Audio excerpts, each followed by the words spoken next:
Welcome dear candidates. Today we are going to discuss about Indian polity. That is 11th chapter, parliamentary system. Features of the parliamentary system, features of the presidential government, merits of the parliamentary system, demerits of the parliamentary system, reasons for adopting parliamentary system, distinction between Indian and British models. And now let's begin the chapter. The Constitution of India provides for parliamentary form of government, both at the center and in the states. Articles 74 and 75 deal with the parliamentary system at the center. Article 163 and 164 in the states.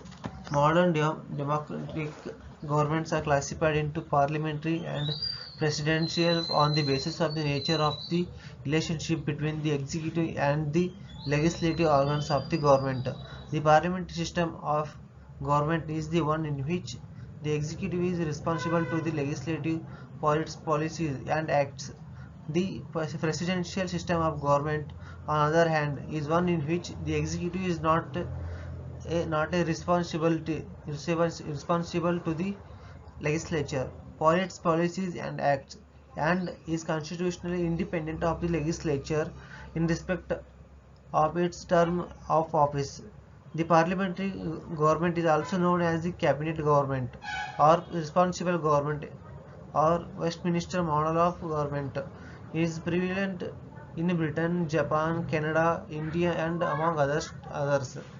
The presidential government, on the other hand, is also known as the uh, non-responsible government or non-responsible or fixed executive system of government, and is prevalent in USA, Brazil, Russia, Sri Lanka, and among others.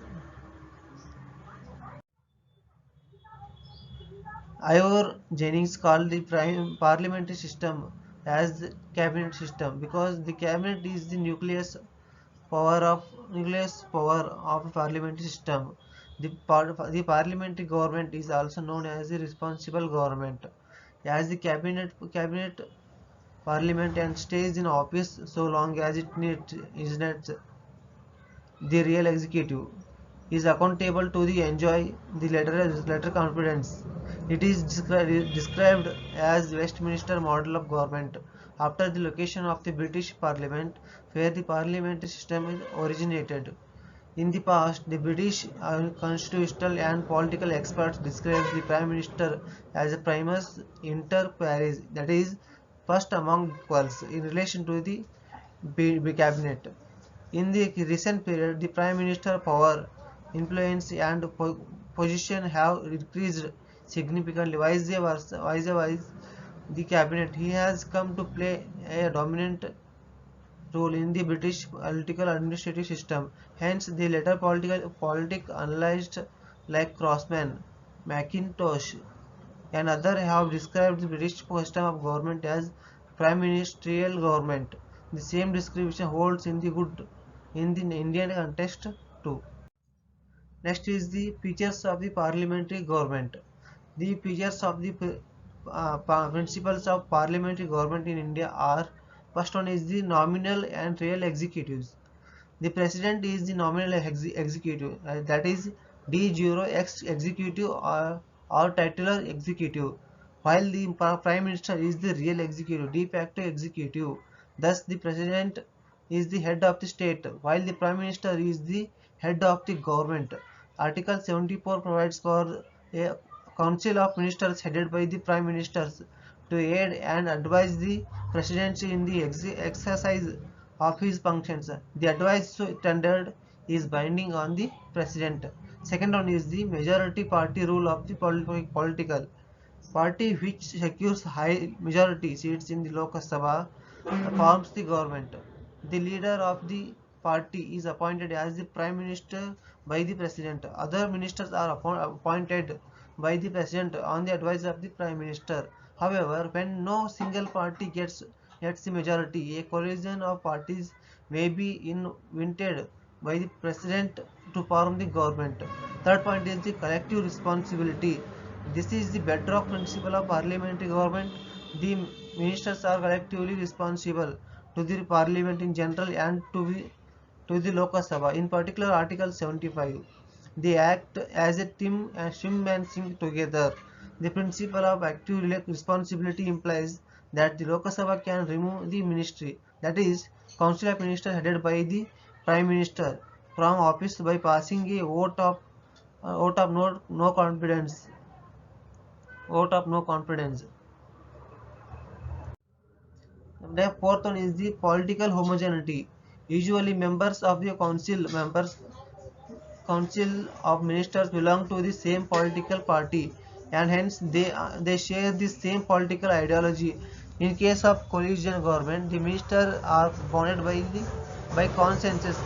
Double fifth, fifth one is the double membership. The ministers are members of both of the legislature and the executive. This means that a person cannot be a minister without being a member of the parliament. The constitution stipulates that a minister who is not a member of the parliament for a period of six consecutive months to be a minister. Sixth one is the leadership of the Prime Minister. The Prime Minister plays the leadership role in the system of government. He is the leader of the Council of Ministers, leader of the Parliament and leader of the party in powers. In these capacities, he plays a significant and highly crucial role in the functioning of the government. Next one is the seventh one, dissolution of lower house. The lower house of the parliament can be dissolved by the president on the recommendation of the prime minister. President on the recommendation of the prime minister. In other words, the prime minister can advise the president to dissolve the Lok Sabha before the expiry of its term and hold fresh elections. This means that the executive enjoys the right to get the legislative dissolved in a parliamentary system. Next point is the eighth one, secrecy. The ministry operates on the principle of secrecy of procedure and cannot divulge about their proceedings, policies and decisions. They take oath of secrecy before entering their office. The oath of the secrecy to the ministers is administered by the president. Next one is the features of the presidential government. Unlike the Indian constitution, the American constitution provides for the presidential power of government. The features of the American presidential system of government are as follows. First one is the American president is both the head of the state and the head of the government. As the head of the state, he occupies a ceremonial position. As the head of the government, he leads an executive government of government.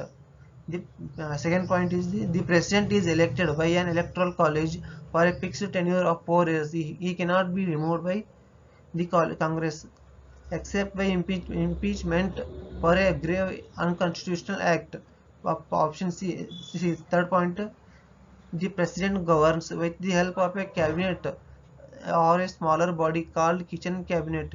It is only an advisory body and consists of non-elected departmental secretaries. They are selected and appointed by the responsible to him, and he can be removed by him any.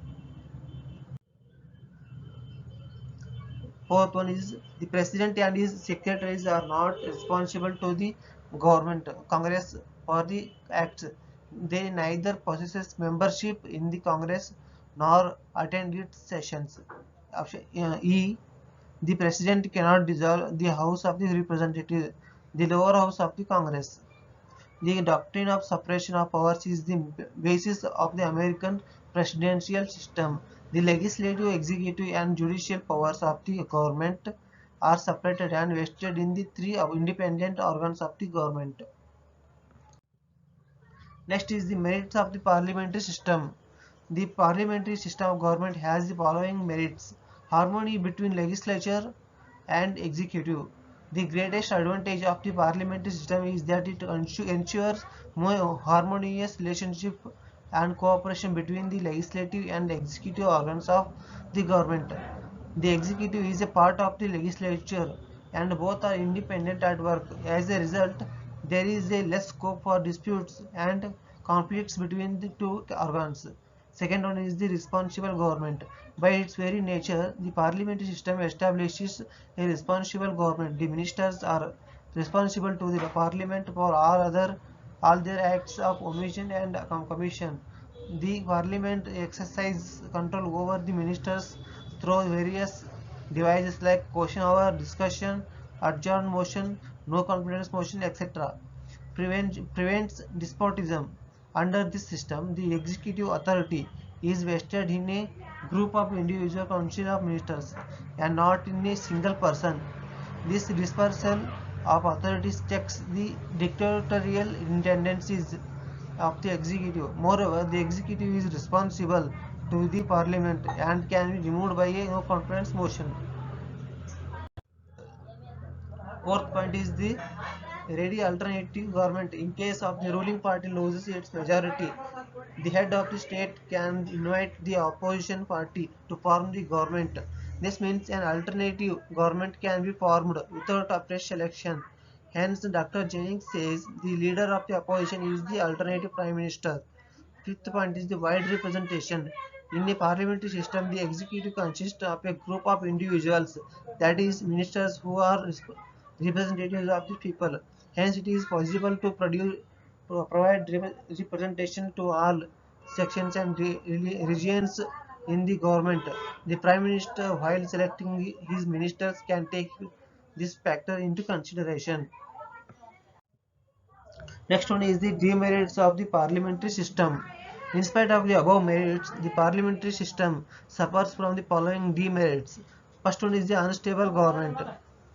The parliamentary system does not provide a stable government. There is no guarantee that a government can survive its tenure. The ministers depend on the mercy of the majority legislators for their continuity and survival in office. A no confidence motion or political defection or evils of multi-party coalition can make the government unstable. The government headed by the Morarji Desai, Charan Singh, VP Singh, Chandrasekhar, Devegowda, I.K. Gujral and some of other are examples. Second one is the no continuity of policies. The parliamentary system is not conductive for the formulation and implementation of long-term policies. This is due to the uncertainty of the tenure of the government. A change in the ruling party is usually followed by changes in the policies of the government. For example, the Janata government headed by Morarji Desai in 1977 reversed a large number of policies of the previous Congress government. The same was repeated by the Congress government after it came back to power in 1980. Third point is dictatorship of the cabinet. When the ruling party enjoys absolute majority in the parliament, the cabinet becomes autocratic and exercises nearly unlimited powers. H.J. Lusky says the parliamentary system gives the executive an opportunity to tyranny. Ramsay Muir, the former British Prime Minister, also complained of the dictatorship of the cabinet. This phenomenon was witnessed during the era of Indira Gandhi and Rajiv Gandhi. Fourth point is the against separation of powers. In the parliamentary system, the legislature and the executive are together inseparable.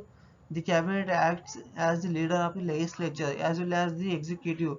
A backshot point out the cabinet is the hyphen that joins the buckle that binds the executive and legislative departments and together. Hence the whole system of government goes against the letter or spirit of the theory of separation of powers. In fact, there is a fusion of powers government. Fifth point is the government by amateurs.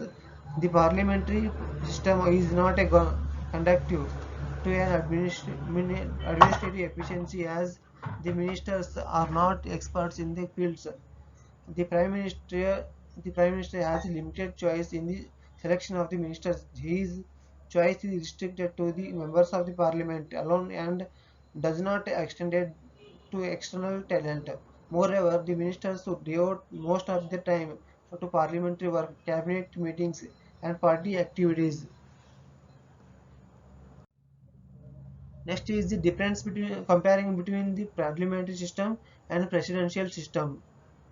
The first one is the A parliamentary system is dual executive, it is, and a single executive in parliamentary system. Majority party rule in the parliamentary system. Presidency and legislature are elected separately for a fixed term. Collective responsibility, non-responsibility. Political homogeneity. Political homogeneity may not exist. Double membership, single membership of a double membership of minister. Minister separation of powers, fusion of powers, separation of powers, merits, demerits, harmony between legislature and executive, conflict between legislature and executive, responsible government, non-responsible government, prevents despotism, may lead to autocracy, wide representation, narrow representation, merits and demerits and merits, unstable government, stable government, no continuity of policies, dependence in policies, against separation of power, based on separation of power, Ithaca. Government by amateurs, government by experts. Reasons for adopting parliamentary system. A plea was made in favor of US presidential system of government in the Constituent Assembly, but the founding fathers preferred the British parliamentary system due to the following reasons. First one is the familiarity with the system. The Constitution makes we somewhat familiar with the parliamentary system as it had been in operation in India during the British rule.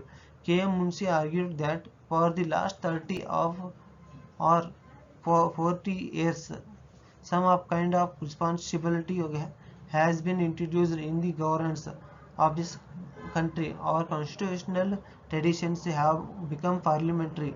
After this experience, why should we go back and buy a novel experience? Second point is the preference to more responsibility. Dr. B.R. Ambedkar pointed out in the Constituent Assembly that democratic executive must satisfy two conditions: stability and responsibility. Unfortunately, it has not been possible so far to devise a system which can ensure both in the equal degree. American system gives more stability but less responsibility. The British system, on the other hand, gives more responsibility but less stability. The draft constitution in recording the parliamentary system of which has prepared more responsibility to more stability.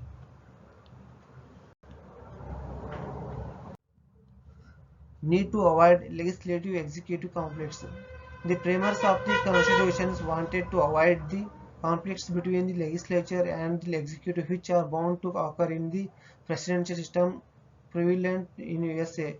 They thought that an infant democracy could be not afraid of afford to take the risk of perpetual cleavage, feud or conflict or and threatened conflict between these two organs of the government. They wanted to form government that would be conducive to the manifold development of the country. Next one is the nature of the society. One of the most heterogeneous, standard, complex, plural society in the world or constitution makers the Terry adopted the Terry system as it is offers a greater scope of representation on various sections into and the regions of the government in the government. This promo nationally spread among the people and builds on United India. Whenever whether the parliamentary system should be united or should be replaced by the presidential system has been pointed out of discussion and debate in our constitution.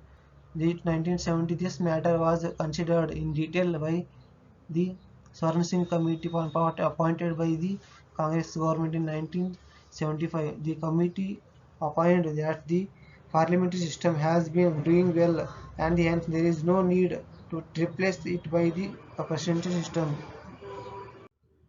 Distinction between the Indian and British models. The parliamentary system of government in India is largely based on the British parliamentary system. However, it never became a replica of the British system and differs in the following respects. First one is the India has a republican system in place of the British monarchical system. In other words, the head of the state in India, that is president, is elected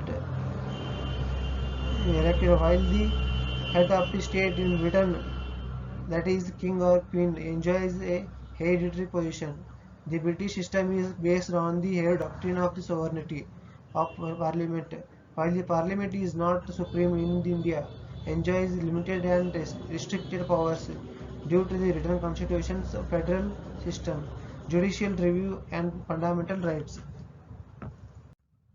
Third one is the Britain. The Prime Minister should be member of the lower house of the parliament in India. The prime minister may be a member of any of the two houses of the parliament. Usually, members of the parliament alone are appointed by as ministers in Britain. In India, a person who is not a member of parliament can also be appointed as minister, but for a minimum period of 6 months. Britain has the system of legal responsibility of the ministers, while India has no such system. Unlike in Britain, the ministers in India are not required to countersign official acts of the head of the state. Shadow cabinet is unique institution of the British cabinet. It is formed by the opposition party to balance the ruling cabinet and to prepare its member of future ministerial office. There is no such institutions in India.